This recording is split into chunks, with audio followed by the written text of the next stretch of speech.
La première stratégie que je vous propose, c'est l'invitation à observer votre discours intérieur. Nous entretenons en réalité une conversation continue avec nous-mêmes, faite de 50 à 70 000 pensées par jour, dont un nombre très élevé sont récurrentes et les mêmes en réalité d'un jour à l'autre. Et ce dialogue intérieur incessant n'est pas neutre. Selon sa tonalité et sa nature, il va façonner littéralement notre manière de percevoir le monde, notre manière de réagir, les émotions dans lesquelles nous serons de jour en jour, et même il va façonner notre cerveau. Mes collègues Mark Waldman et Andrew Newberg, pionniers des neurosciences contemplatives, ont mis en exergue le fait qu'un seul mot négatif, s'il avait une certaine intensité, comme guerre, terrorisme, viol, pédocriminalité, Macron, était capable d'enclencher la production de plus de 100 hormones de stress différentes et d'altérer votre état émotionnel pendant plusieurs heures. Le discours négatif intérieur crée en quelque sorte des autoroutes neurologiques de la souffrance. Chaque fois que nous nous critiquons durement, que nous portons un regard désabusé ou cynique sur le monde, que nous anticipons une catastrophe, que nous ruminons des souffrances ou des rancœurs, en fait nous renforçons ces différents circuits. Mais heureusement, voilà la promesse de la neuroplasticité. Il est possible de désactiver ces patterns. La première étape, ce n'est pas de vouloir changer ce discours, mais de l'observer. Est-ce que vous avez parfois l'impression d'entendre plusieurs voix dans votre tête qui se répondent les unes aux autres ? C'est tout à fait normal. Les recherches en cours montrent que ce discours intérieur n'est pas tellement un monologue comme un personnage dans une pièce de théâtre, mais plutôt un dialogue entre plusieurs voix différentes, une conversation de groupe. Certaines voix vous encouragent et vous soutiennent, d'autres vous critiquent ou vous rabrouent, et c'est en fait cette polyphonie qui nous habite en permanence. Le plus fascinant, c'est que chaque voix active une partie différente de notre cerveau. La voix intérieure critique, par exemple, active les circuits de détection des erreurs. Donc elle a son utilité. Il faut qu'on ait un pessimiste en nous qui dise « fais bien attention que les choses ne tournent pas mal ». Et il est important qu'on ait un optimiste qui dise « oui, mais peut-être y a-t-il une possibilité qu'elle se déroule bien ». La voix compassionnelle en nous active les réseaux relationnels de l'empathie. Et puis quand il y a des voix particulièrement accusatrices, évidemment que ça a un impact si elles s'expriment très souvent, si elles composent une grande partie de notre discours intérieur, cela impacte de manière négative notre anxiété, la dépressivité, le stress, alors que des voix plus compassionnelles, évidemment, permettent de désactiver ces différents marqueurs de mal-être. Et puis, est-ce que vous connaissez cette sensation, la nuit, de ne pas arriver à éteindre votre cerveau ? Lorsque tous les problèmes actuels que vous avez dans votre vie, ou toutes les situations embarrassantes des 10 dernières années, dansent une espèce de sarabande dans votre esprit, et que vous n'arrivez pas à calmer le moulin à parole intérieur.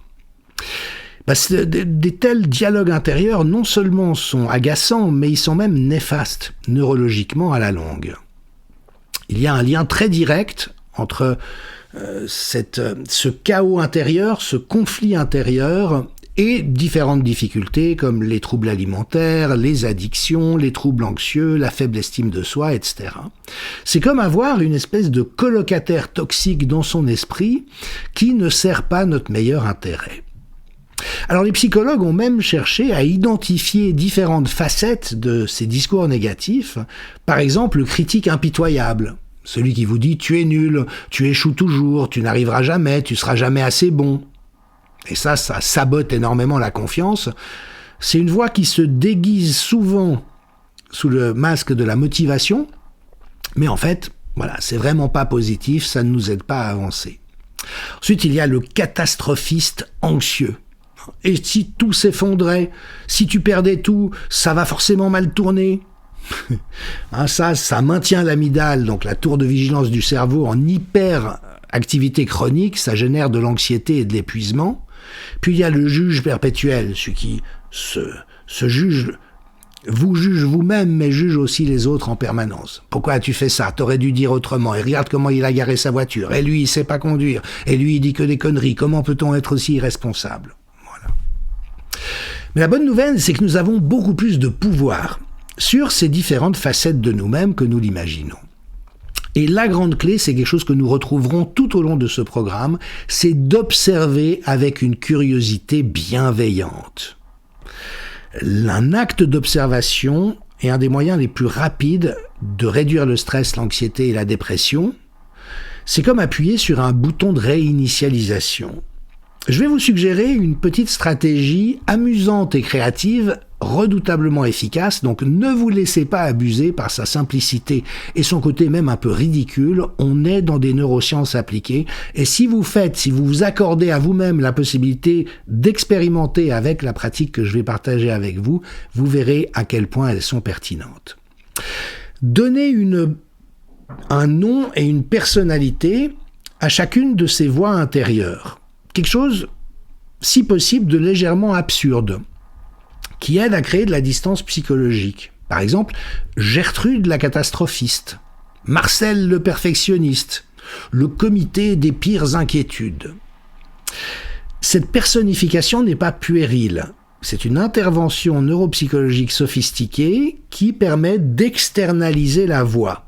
Et cela active le cortex préfrontal et crée de l'espace entre vous-même et ce pattern récurrent de votre discours intérieur.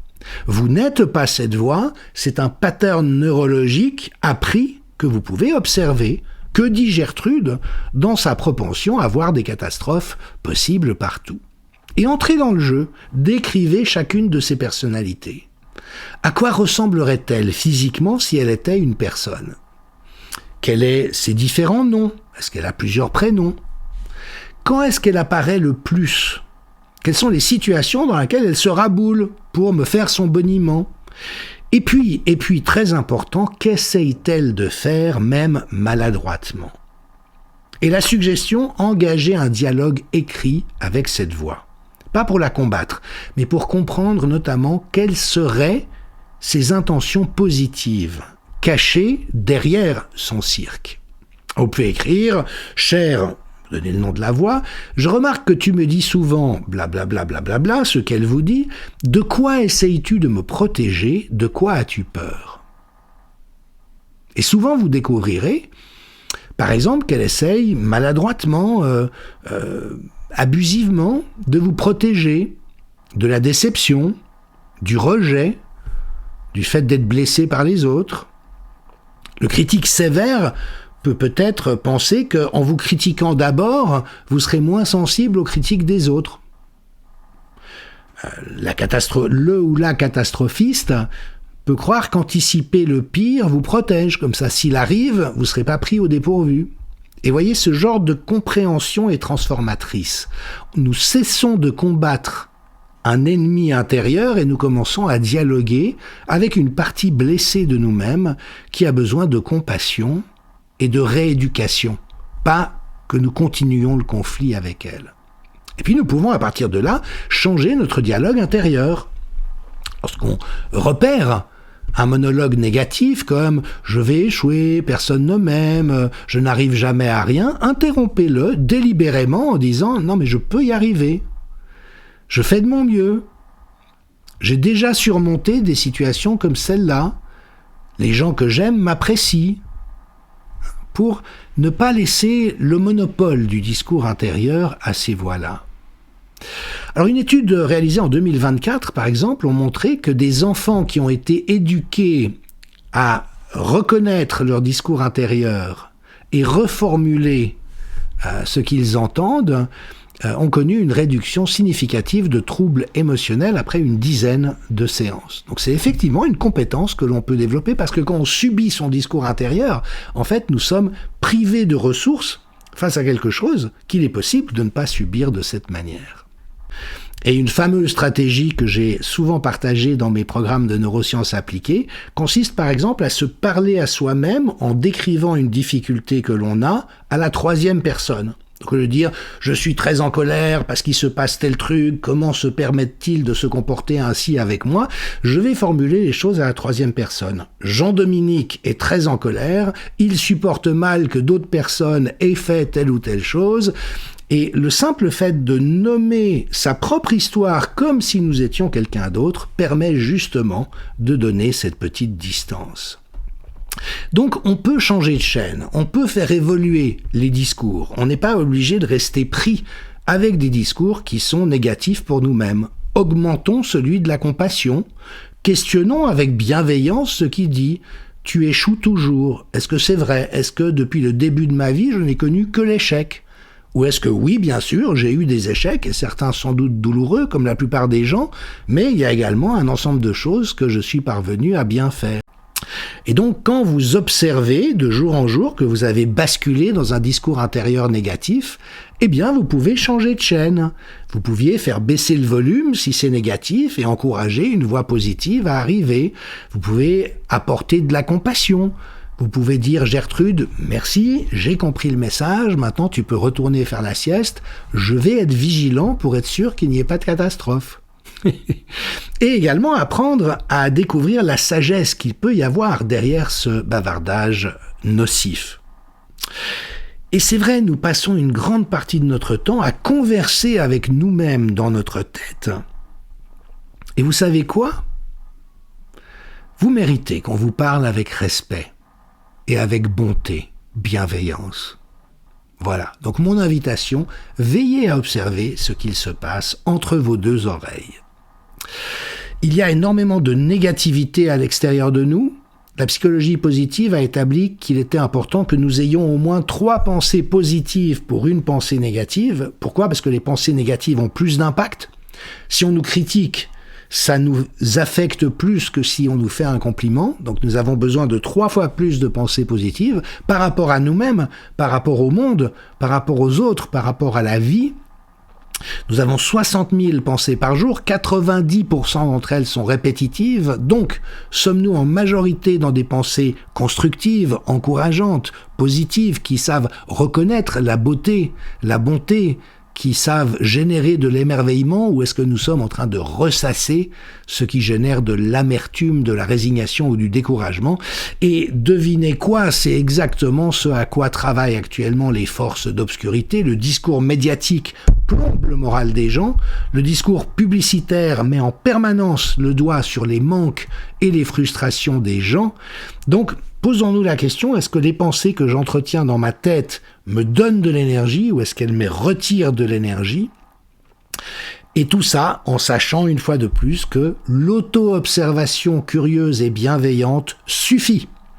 Ça génère déjà cette bouffée d'oxygène à l'intérieur de soi. Vraiment, les données sont extraordinairement probantes en la matière. Demain, nous nous intéresserons à la question des influences extérieures et comment nous sommes confrontés chaque jour à un ensemble de déclencheurs, d'états émotionnels et de discours intérieurs dont nous ne sommes pas conscients la plupart du temps.